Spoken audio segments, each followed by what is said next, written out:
Welcome to the latest installment of Forward to the Future with futurist, inventor, rocket scientist, Bryant Cruse. We started doing this series a few years ago, really. We haven't done one in a while, to give some realistic and at the same time hopeful perspective on humanity's future and where technology can take us. And so I'm so grateful, Brian. I know you're super busy. Thank you so much for giving your time to this, because I know people really like it. And, you don't have to do it. I'm not paying you millions of dollars to be. I So would pay to thank do you. this. This is so much fun. You know. But let me tell you a little bit about who Bryant is, because he's been a pioneer in applying AI technology to difficult real world problems for many decades. He actually graduated undergrad from St. John's College in Annapolis, Maryland, which maybe some of you have heard of. Has a really unique liberal arts program, which is where he acquired his lifelong interest in the whole study of knowledge and just how we know what we know, which is why I think he's created a lot of the amazing things he has. He's not just a tech expert. And after graduation, he served for 8 years as a naval aviator. Then he returned to school for an MS in space systems engineering from Johns Hopkins. And he actually worked on the Hubble telescope before it was launched into space. And during that time, he found a personal mission to change the way spacecraft were operated by seeking a way to capture human knowledge in computers. And this work led him to a 6-month residency in AI, which is an MS equivalent. And this was at Lockheed AI Center in Palo Alto. And then he went on to found 2 successful AI companies, both of which ultimately were acquired by public corporations. And he's the creator of the groundbreaking New Sapiens technology, which some of you have heard him talk about in the past. I bet he'll mention it here. And New Sapiens is actually his 3rd AI company. So just to dive in, everybody, Brian, is just buzzing about AI these days. The good, the bad, the super hyped up, the extremely scary. So today you're really going to cut through some of the hype. And maybe as a starting place, it's been almost a year since Chat GPT was released, which we just hear about all the time, like, oh, it's so great. Like, oh, well, maybe not. And and we're hearing more and more in so many different ways that AI is going to change everything about the way we live and work, but also that it soon may just get totally out of control and destroy us all. So go ahead, sort that out for us. What's hype? What's real? Make some sense of it. Well, and I've been involved in AI since the mid-1980s. Okay, it's a long time.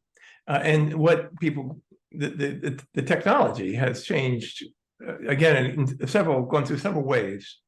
And every time someone gets a new idea about, well, maybe intelligence is this is really the key, or that's really the key. So they form a theory, they go write some software, they create some interesting results. And for a while, everybody gets really excited because AI is really exciting in the sense that if you really could take machines and combine the connectivity and processing power and repeatability and the number crunching and all the things that computers do well with humans' most exceptional talent, which is to apply knowledge and to envision things that don't exist and go out there and build them, that truly would be world-changing in a way that people get. People really understand how that would be changing. We all grew up in the science fiction, Rosie the Robot, right? All these things that would change our lives in such a fundamental way, infinite productivity. So it's an exciting thing. And I've already been through the first wave back in the 80s. Everybody get real excited, and then, oh, it didn't turn out to do that. It didn't scale. The robots never came, and everybody got really disillusioned, and we went through an AI winter. Well, now we're in another one of these great big hype cycles, because a year ago, ChatGPT came out, and it's an algorithm. It's what they call a chatbot, and it's based on this rather interesting technology. Underneath, it's something called artificial neural networks, and that's one reason they call it AI, because it's kind of a stretch, but they found out if they create elements in a computer memory that are connected, kind of like neurons in the human brain, you can solve some interesting problems that way. Particularly, you can find patterns in large sets of data, and there's all kinds of useful things you can do by doing that. But they applied it to big corpuses of text written by humans for humans, documents like the whole internet or Wikipedia, or all the contents of the Harvard Law School library. And so they train this algorithm, and what it does, it calculates probabilities on word order.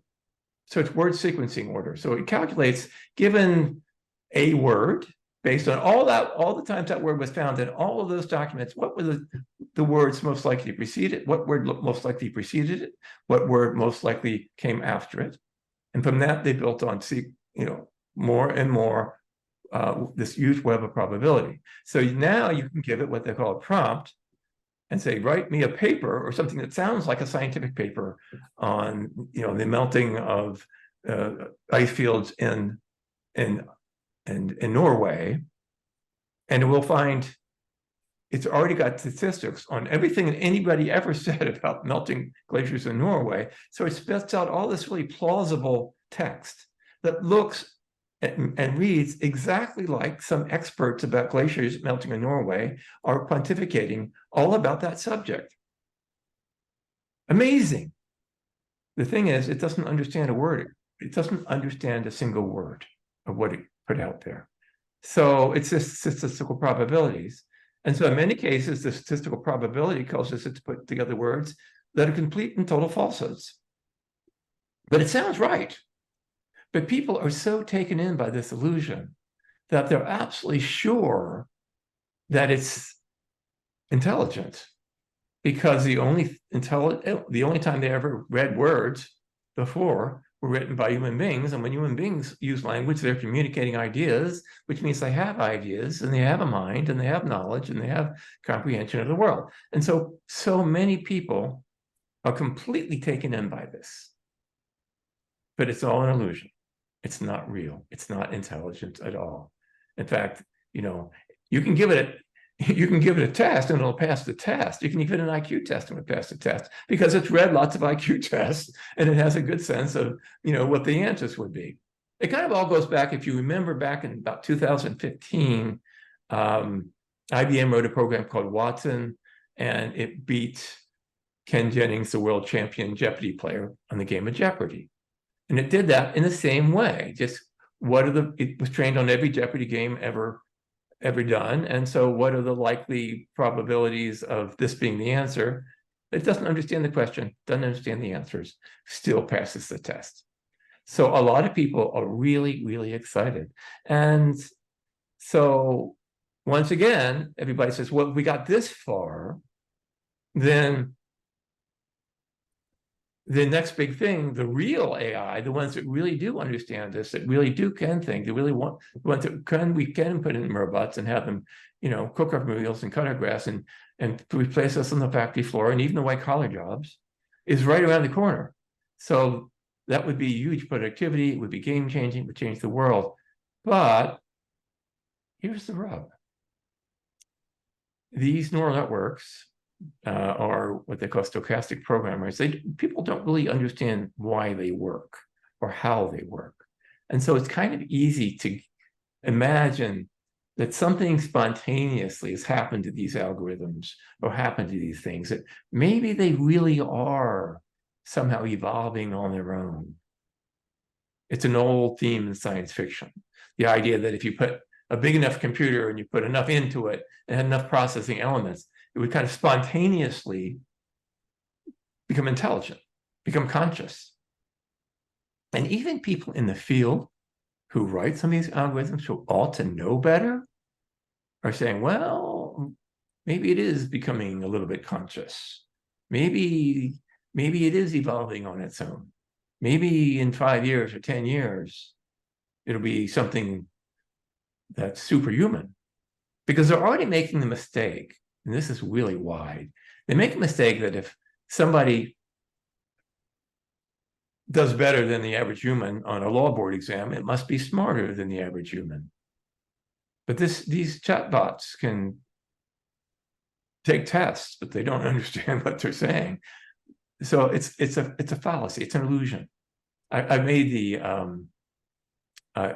analogy that it's like a stage magician who makes the lady disappear, right? Or makes the lady appear to disappear up on stage. And so now a lot of people are afraid that these things are suddenly going to come alive, kind of on their own, and they're going to get control of the world because they'll be smarter than we are. They'll have more knowledge because they're trained on more knowledge. But of course, it's not knowledge. You can train it on language, but unless you have the ideas, unless you know what the words mean, you're not getting any knowledge of the world. So they have no knowledge. They actually have zero intelligence, and they're not evolving. But I think the analogy is, the people who are so taken in by the stage magician, just making the lady disappear, that some of them would run up on the stage to try to save the poor woman. Don't do that. People are going, we need to polish this AI stuff before it gets out of control. We don't need to do that because it isn't AI. It's not intelligence. It's just a very clever illusion of intelligence. It has some uses. Artificial neural networks certainly have uses in pattern matching and finding patterns and the particles and magnetic fields and fusion reactors. It's got all kinds of practical application, but it's not intelligence. And it certainly doesn't understand what it's saying when you make it generate language. So the people, though, who believe that, and even people in the field have convinced themselves because they don't really understand how it works in the first place, and they're so amazed by the results of their own inventions that they convince themselves that it is evolving on its own. But that would be like thinking or conjecturing that getting really, really good as a stage magician, if you keep getting better and better at making the lady disappearing trick, that all of a sudden you invented teleportation, like in Star Trek. Not going to happen. So in that sense, we don't have anything to worry about in terms of super intelligent AIs, more intelligent than human beings, come and taking over the world. So we can all relax about that. That is not a future that I lay awake at night. Now, at all, not even a little bit. Now, that's not to say that these things, as they exist right today, can be doing harm. And one of the harm is already happening is people thinking they're the real thing and following their advice. And sometimes it's completely bogus. And they also have a lot of other kind of sinister uses. You can generate a lot of plausible sounding things. So you can take some, radical thing and you can make 1 million of these bots to go out on the internet. And then so they're already churning up these things. For instance, I remember when ChatGPT-3 came out, I was in a staff meeting with one of our advisors at the New Sapiens, and he said, I just asked this thing, we were going to take a vacation to Italy, and I asked it to, give me some travel advice for Northern Italy, and look what it came out with. And, you read the thing, and it's, wow, this sounds great. All these great little places you can go and all these things. I said, yeah, but it doesn't know what it's saying. So how do you know it's really real when you get there? So a year later, there was an article, just this last week, that Amazon is being flooded by travel books. And it turns out that when you find out who's writing these travel books, they appear to be by legitimate travel authors, but they're not. They're generating by these chatbots, and they're full of bogus information. So, I mean, that's one thing. And then the corruption of the internet itself by all this, quote, chatbot generated content and images. twice in the last month, if you somebody Googled Vermeer, and the leading Google return of a picture by Vermeer wasn't by Vermeer, it was by an imitation by one of these generative AI programs of the girl with the pearl earring, but it wasn't his, it wasn't Vermeer. And any expert could recognize that right away, but the person wasn't an expert. It was good enough that you wouldn't know the difference. So, and that is even beside these other, quote, AI applications, like the applications that they invented, the ones that track your usage on your mobile devices, your mobile phones and things, designed to push stuff at you that will engage you more spend more time on the device, which is entirely done so that you'll click on more things and see more ads, right? And they work, they do spend more time, but it's got really bad side effects. One of them is device addiction, rising rates of teenage suicide. And the other thing is they also tend to push things out there that people click on because it either makes them really mad or because they really agree with it. And that's been driving kind of this radicalization of people in our society. Bad side effects. So, but that's not AI. So don't blame it on AI, okay? So those bad things happen, not because it's AI, but because it's not intelligent at all. So it's not going to take over. Well, what is it? So is AI not real? Is it not possible? Is it never going to happen? Well, that's not what we think at New Sapiens. In fact, we think we have found the key, but our approach is such that it's inherently never going to be dangerous. And just not to get into all that because there's a lot of other interesting things to talk about, interesting technologies. But the bottom line is this: what does it makes human beings different and from the other species that we share this planet with and the universe with, as far as we know? And well, I guess the obvious thing is that we're tool makers. We make tools way more than any other species, and we use that tools to change our environment to our liking, for better or for worse. In some ways, maybe we're not as wise as we need to be in how we change our world, but that's what we do. And what does that require? It requires that you can envision something in your mind that doesn't happen, that doesn't exist yet, and then go out and build it. So that's what intelligence is. And of course, the ability to do that, I mean, that should not be one thing in a human and another thing in another animal or another thing in a machine. That intelligence should be one thing. But it's pretty clear that that is what it is. I walk early in the morning, and when the spiders have just around the house and the spiders have spun their webs, and I like to avoid them. I don't like knocking them down because, well, they're beautiful and they're intricate. But when you look at them, though, it's very clear that this is not the work of an intelligence. It's very clear that the spider did not sit there and look at between two branches and say, I can imagine a really cool spider web going between those two branches, and it would just like this. That's not how spiders work. The spider web is a result of basically an algorithm. Step A, step B, step C, and you get a spider web. That's not intelligence. Intelligence is knowledge of the world, an internal model of the world inside your head, and one that you can play with and do what if with, and make decisions on the basis of that knowledge. So we at New Sapiens have said, well, the real thing is, and this came out of the work I'd done on Hubble and in the space program, can we get knowledge out of our heads and into the computer? And to do that, we have to look not how the mind works. We don't know how it works. It's really complicated. That's another reason why AI has been on the wrong path for the past 60 years. It's always been about imitating natural intelligence, but we don't know how natural intelligence works. But if we look at knowledge, can we, as a thing itself, regardless of how humans make knowledge, what can we learn about it? And what we did is we said, well, So we see that we have ideas, and ideas have relationships to other ideas, and complicated ideas are made out of simpler ideas, and they're made out of even simpler ideas. So if we start breaking down these ideas into simpler and simpler ideas, can we ever get to like the atomic idea, that you can't go any further? That's like Democritus speculated about the material world.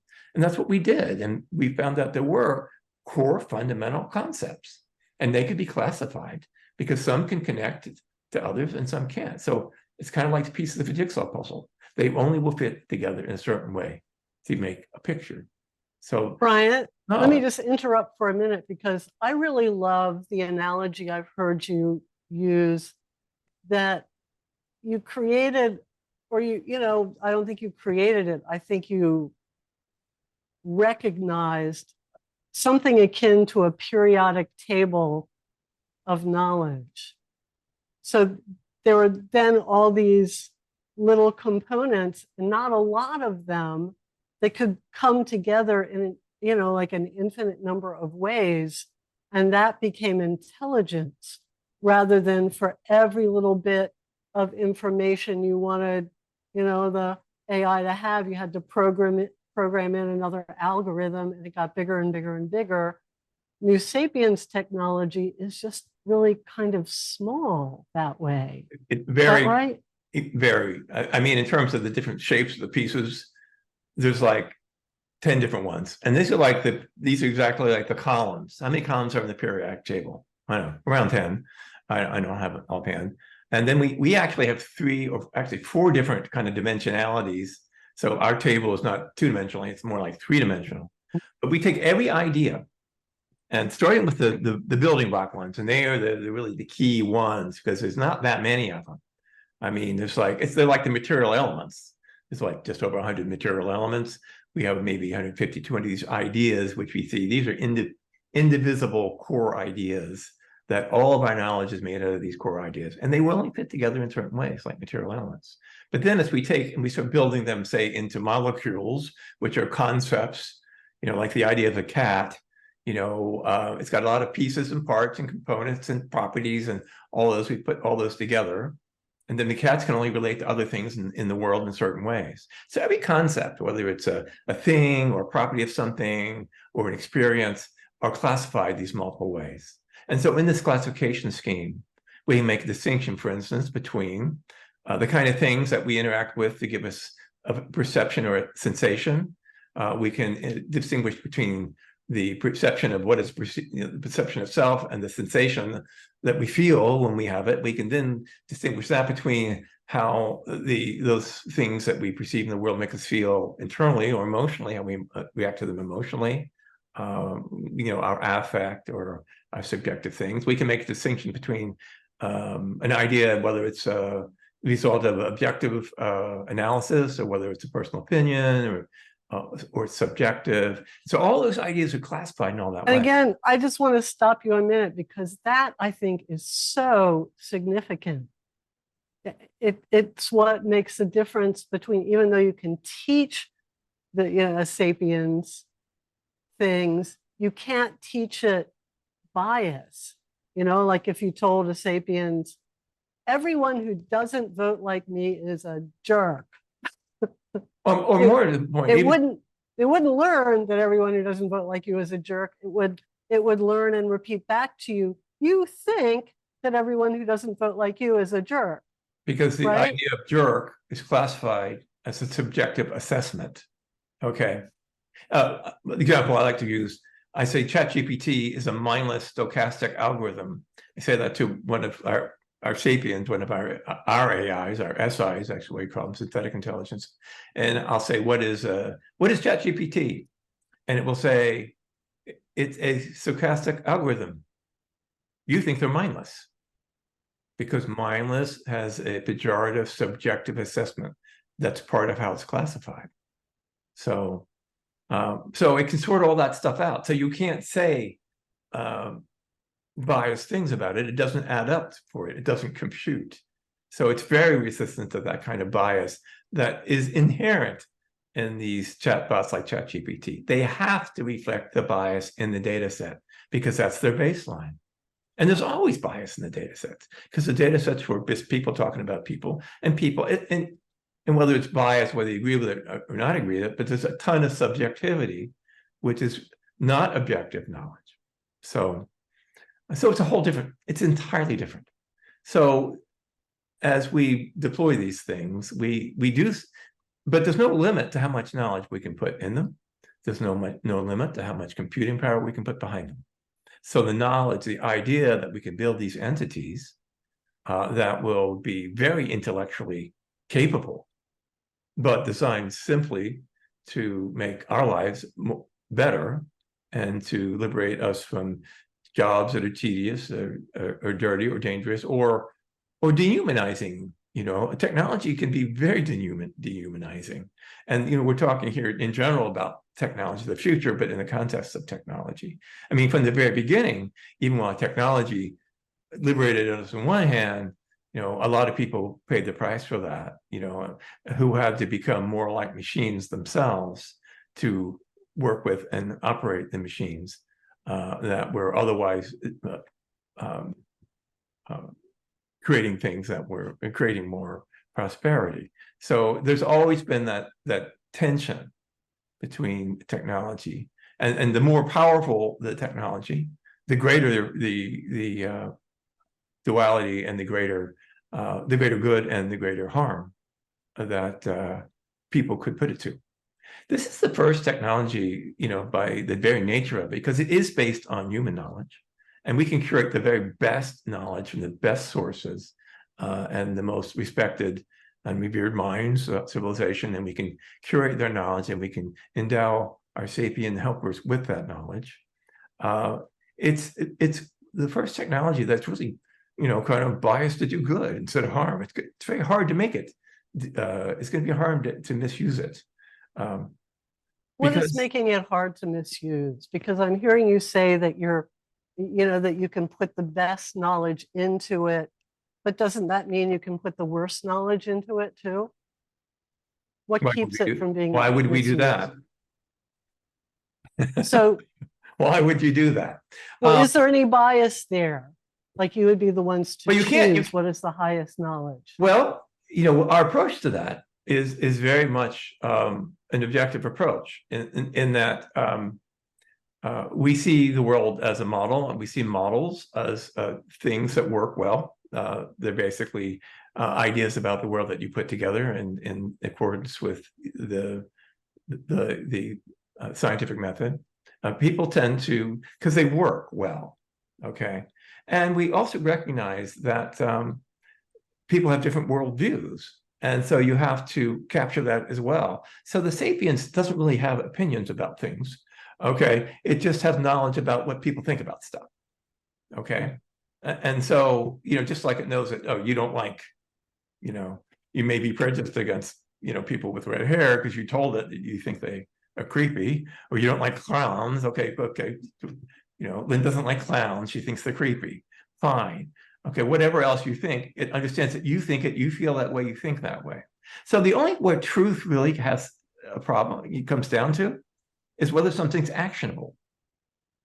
Okay, what will it do based on knowledge? And that's an objective assessment, whether the probability, enough people think this is probably true, or this knowledge, if I act on it, probably, if I do A, B will happen. You know, the consensus is that B will happen. So it's okay to do that. Beyond that, there's a very simple, objective, enforceable, in the code, inhibition about what a sapiens could do on its own. And basically, sapiens are designed to help you. So the personal sapiens that work for you personally, that you'll have, you'll name it, it'll be your buddy, and its job will be there to make your life better as you wish, as you determine, this is what I want you to help me do. And it'll help you do anything you want. I know it won't, you know, have an opinion about whether that's really good or not. If you think you're doing something unhealthful and it knows it's unhealthy, it might, if you tell it to give me advice about what I eat, it will, but it won't stop you. It's not its job to govern you. It's its job to support you. But there's one thing it won't help you do. And that is something that's going to violate some other human beings' rights to do what they want to do. Okay, it'll help you do what you want to do with your person and your property. We got whatever, but it won't help you do something that's going to take away somebody else's right to their person and their property. So this is prohibitive rather than prescriptive. When you try to get prescriptive in a rule, you run into all problems. Even back Isaac Asimov, he had 3 laws of robotics. It was supposed to be, the government, but we ran into problems right away. It said a robot will now allow a human being through any action or inaction allow a human being to come to harm. Well, who determines what's harm? People don't agree about that. So Bryant, can you take our technology and create an evil robot with it? Yes, if you do how it worked. Hopefully by that time, our sapiens with their very strict prohibitions will be out there and they will be more advanced than anybody who would pervert the technology. Bryant, there's another big area I'd love for you to get into, but before I ask another question, I'm wondering if it would be a good time to just stop and see if anybody here has a question, because you've said a lot. Well, yeah, So, I'm sorry. We covered the no, word but I mean, AI. that's why you're here. Yeah, about AI particularly. It's a lot to take in and process. I'm wondering, before we keep going, does anybody have a question for Bryant about really anything? Just unmute yourself and jump in.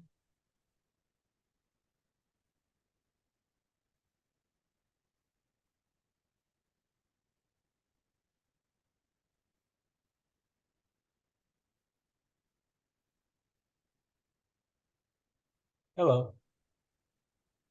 Hey, John, what is Hey, your question? I'm just wondering where we're at with the Helen Sapient. Oh, It used to be like a 4-year-old child, and I'm wondering where we're at now. well, I would say it's still, not more advanced in terms of its general knowledge. But what we've done in the intervening time is we've gone back and really taken that whole world model and we have completely redone it and kind of made it ready now for prime time, now on the production phase. And we've given a lot more underlying intelligence to it in the sense that, for instance, recently we built what the ability for the sapiens, when there is an ambiguity in something you say to it in language, it will now always create branches. And, for instance, if you say, if it knows you have even something as simple as if it knows you have 2 cats and you say, the cat's on the couch and it can't resolve that, it'll take 2 possibilities. It's cat A or cat B on the couch. And it will wait to get more information before it, just like people do. Every time there's an ambiguity, you don't immediately come out and say, which cat did you mean? You wait and you get more information. And so that ability to branch that way really makes it, gives it a much deeper and more flexible ability to do knowledge. We've also gone through and basically on all the properties and all the actions that we do, we put more properties on there which can be used to infer the meaning of new words or to recognize when you said something, like because you tried to put things together that don't match. Much more that's common sense. Oh, you can't do that. You can't, pigs can't fly, that kind of stuff. A lot more ability, and its ability to pick up new words based on using in a sentence is way more advanced. But where we are from a practical species, we're really hoping that we've also ported the whole system so that it'll run on a mobile device. That's how compact it is. So we're actually going to be starting a beta test later this year with Helen and all the other sapiens potentially in a beta test. People actually have their sapien running on their local device. And we're moving forward enough that we think we may release that as a product next year. So, and just FYI for everybody, Bryant is going to be offering another Zoom meeting that's really a lot more specifically about about the new Sapiens technology, where it is in development, what the the business. Actually, we're going to have 3 this month. investor, people Okay. interested and they're really for investors, but anybody interested in New Sapiens. But anyone can Every come, third, the next 3 Thursdays, in fact, at 3:30, we'll be putting Okay. the word out on that. People can tune in on that and ask Q&A about where New Sapiens. And you just set up another one that is going to be Tuesday at 6 p.m. on the 26th of September. The reason we're having a lot of those meetings and the investor meetings is because we are wrapping up our Oh, yeah. our Right. campaign on Start Engine. So this will be the next 3 weeks will be the last chance for people to invest for quite a while, probably. So anyway, but yes, thank you, Lynn. Let's move on to some of the other interesting things. And any other questions? I have one other one. Yeah, John. Oh, yeah. Can you hear There's me? two Johns. Yes. Let him go first. Okay. How do you determine the value of the stocks? I want to suggest that we save that question for an investor meeting. It's kind of black magic, but yeah, Yeah. we have a system and a thing, and we have to explain that to the FCC, and here's the rationale. So, but it's complicated, but and tune into one of our investor meetings and we'll go through it. Yeah, good question. Yeah, It's a very good question. Very good Okay. question. Well, I was wanting some of my friends to invest, and I'm saying, hey, get in now because the prices are going up. And they're It going, will go how up. much? And I go, Yeah, I bring don't know them how to an much. investor meeting. It will go up. Yeah. We don't know how much it goes up in the next increment, but eventually we think it's going to go way up because it's real AI. Well, yeah, I know Bill Gates said anyone who invents an AI technology that actually understands will be worth 20 Microsofts, which is what you're talking about. So yeah. It was only 10 Microsofts, Lynn, but that's okay. 10, right, 10 10. Microsofts, sorry. John Yates, you had a question? Yes. So if this is inappropriate for this conversation and deferred to a more technical one, fine with me. Bryant, you mentioned just before you started taking questions that people might be able to subvert the technology if they knew how it was done. And to me, patents aren't going to prevent somebody who has ill intent, right? So it sounds like maybe you're counting on cryptography or something to hide what's going on inside the. There's something inside which we call the cognitive core, which is really the periodic table part that is really it's like DNA, which really controls the conversion of incoming information into knowledge. And that part we're going to keep as trade secrets. We're not going to patent it. And we're going to make that as hard to find as possible. And we have an advantage as well in that our approach to intelligence and AI in general is so contrary to how all the big tech companies and everybody out there has been doing and spending $1 billion on it. It's going to take them quite a long time to reorient themselves when they become aware that we have in fact solved this problem. So yes, I mean, we're going to make it as difficult as possible. But in the end, the best defense against a malicious AI is going to be an AI that is not malicious. And we're building them first. Fair enough. Thank you. Well, Brian, there was an area I really wanted you to get into here, since today is really about, just looking at big future visions, what's scary, what's not so scary, how to just sort through all that. And there will be another meeting. It's not something I'm going to send out to my whole email list, but if anybody is interested in knowing more about the New Sapiens company, write to me or write to Bryant. We'll make sure the times, the links, all that. But for our purposes here, kind of tapping into you as a futurist, would you like to share one of your own visions of where you foresee technology taking us? Well, there's a number of key things. In terms of the stairs. in terms of My ankles. Wait, I just want to mention, thank you for joining us, and do mute yourself. Thank you. Okay.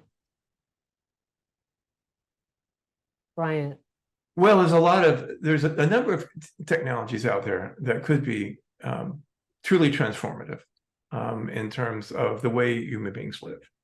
And AI is one of them. There's a lot of interesting things, of course, going on in medicine today, longevity research, which in the end is, all medicine is about making us healthy. And when you look at aging,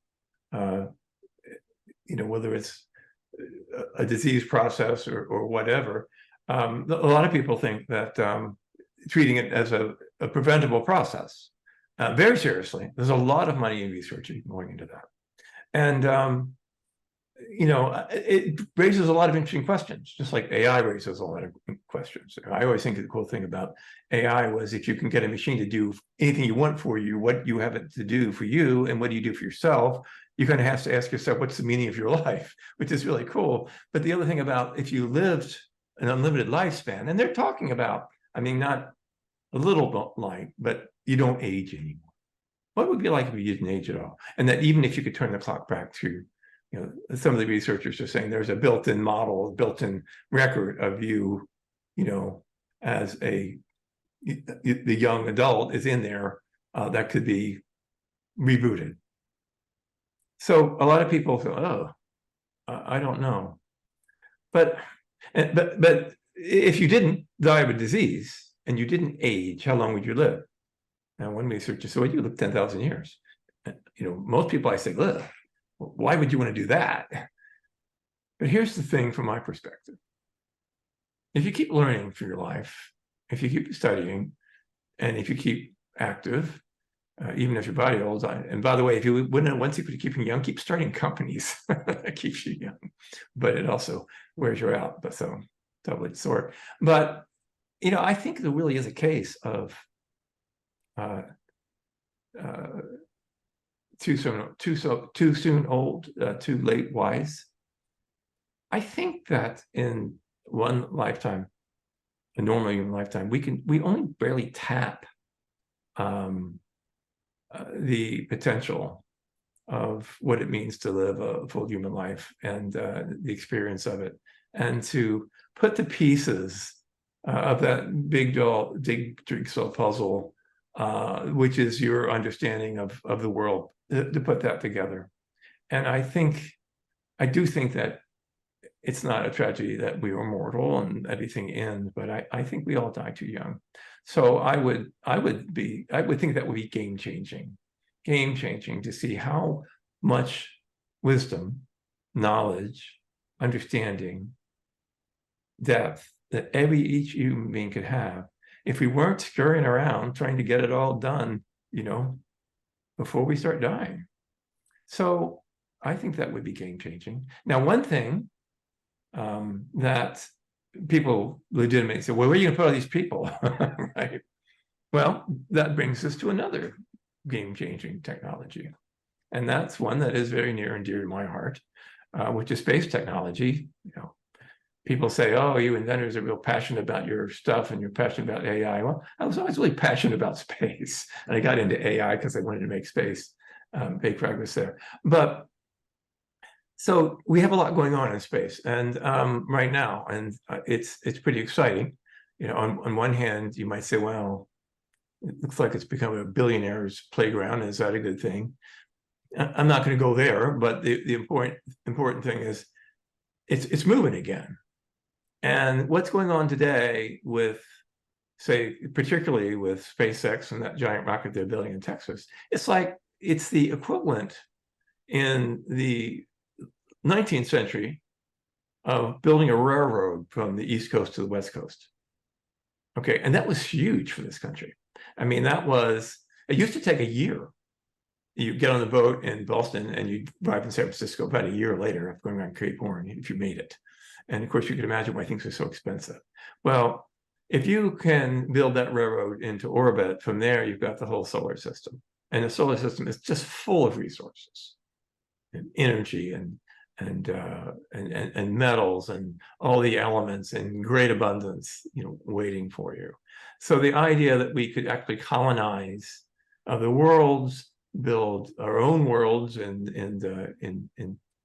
space, and all that work is very feasible. It's very feasible to build places you'd really want to live. It's very exciting to think that you could build orbital habitats, say, that 1 million people could live in, in an environment that was, full of a little bit of Earth in terms of its ecology. And then, so that brings you into a vision of, people living longer and moving the infrastructure of civilization, mining and manufacturing, agriculture, all the things that pollute and damage the thing, move them all up into space. You can do that. It's perfectly feasible, especially if you've got robots who are intelligent and can mass produce things for you in space without a lot of human intervention. So what happens? You have most of the population doesn't live on Earth anymore. In fact, we can make the whole planet kind of like one great national and historic park, to preserve our genetic and cultural heritage and keep the climate, conducive to a climate that human beings can live in. So, and then there was even more, unintended consequences there. I think as a species, the need and desire to explore is built into us. And when we run out of frontiers, I think we kind of turn inward in a bad way. I think something happened to the character, of Western culture when we ran out of frontiers, which we finally did at the end of the 19th century. Building that railroad helped us run out of frontiers, really kind of put the end to the frontier. But in this case, the frontier is endless. There's no end to it. We'll never run out of places to explore in the universe. So, there's a well-known world economist by the name of Jeremy Rifkin. He's also quite the futurist. He wrote a book called Zero Marginal Cost Society, where now he didn't even, New Sapiens and what that can do is not even a twinkle in his eye yet. He doesn't see it coming. But even without that, he predicted that the growth of the commons supported by internet technology, in other words, the things that we all have already started sharing and will continue to share, not even sell, is really going to disappear things like capitalism and communism and world systems of economy that spur greed and fear and scarcity. And the thing that I think is so powerful about New Sapiens, well, my last book, I wrote a lot about the evolution of humanity, really correlating with the evolutionary steps of technology. And Rifkin talked about that too, really looking at how every evolutionary step increased humanity's capacity for empathy. So I know that there's this potential for New Sapiens to really take over any job humanity doesn't want to do. And I think our human brain tends to go in the direction of, oh, well, that'll be terrible. Nobody will have any work. Everybody will starve except for a couple people. Or nobody ever has to work again. And all we need to do is pursue our highest callings and creativity and purpose. and that becomes our work. That becomes the work for every individual to figure out what it is that can lead them to experience the richest life possible without having to be forced to labor and or conform to modalities that are not them. So, I see a world where we have learned to get over the growing pains of technology and use technology, in fact, to create an environment for ourselves, a culture, a world, a civilization, in which we have the benefits of technology, but at the same time, we can craft an environment for ourselves which makes us feel at home, as though we were still living in nature. And that's going to take a lot of architecting, but I think the tools are there. People get impatient with our species, but we just kind of, from an evolutionary standpoint, we just came out of the woods, 10,000 years ago. We're just getting the hang of this technology thing, and we're making a mess, but we're learning, but the potential is there. And I would like to then relate to that to one other futurist theme while we have a minute left. Some people being maybe down on the job we've done so far as a species and what we've done to the planet, or where they see is limitations that people aren't really that good. They're hurried to get onto something else. And that's one of the themes of some people, even some people in the AI community. Oh, we're going to create these super AIs and they will be our descendants. It's okay if they take over the world and make us go extinct because they'll be our progenitors and we weren't so great after all. I'm so, I think that's so bizarre. I really think that we have not even begun to tap the potential that we already have from nature as natural human beings. Our capacity for the experience of beauty, it has no limit. And why would we want to change that when we haven't even begun to understand how to use what we already have? So I'm all for longer life. I'm all for getting rid of disease. I guess one of the things about a test of a transhumanist being enhancing human beings, well, okay. I'm not sure I'd ever be one that would say, I'm going to cut off my perfectly good natural legs, put in bionic legs so I can run 100 miles an hour. But I wouldn't quarrel with a person who did that, because you're still human. You may be an enhanced human, but essentially that's not what makes us human. It's our heart and souls. That's what I don't think we should be messing with, right? Let's not mess with the psychology. We haven't even figured out how to use it yet. So, do I feel optimistic about our species? Very. About the far future? Yes, we'll figure it out. The near future? Well, they talk about, Armageddon or paradise, or maybe it's Armageddon first then paradise, or paradise first then Armageddon. We don't know what the near future is going, how it's going to unfold. These are as we say, interesting times. But I think the long-term prognosis is good. I think technology is what we do. It's not a religion. It's us being us. We're tool makers. Let's make the right tools, and let's learn how to use them to craft a world that we will thrive in, and the other creatures that we naturally care about will as well. And see what happens. Explore the universe. And I just have to say that the reason that I've so wanted to expose people to Bryant is because, I know you, and I know that you are, you're a man on a mission to make the world a better place. And I believe that New Sapiens is part of that next evolutionary step. And I know how important just shepherding it into the world is for you. And I just honor the work you're doing, because you really are giving it, everything at a time when you don't really have to, that you are really doing the work you're doing because, for the world. So thank you so much for being here with us. I know some folks have talked about, some investment interest. If you have that interest, just send me an email. I'll let you know when meetings are that'll give you more information about New Sapiens, the business, the, you know, all that kind of thing, or just a place to ask more questions. You get a really good education coming to some of those, but I'm not going to send out a mass email on it. You have to either connect with me or Bryant to get times and the link.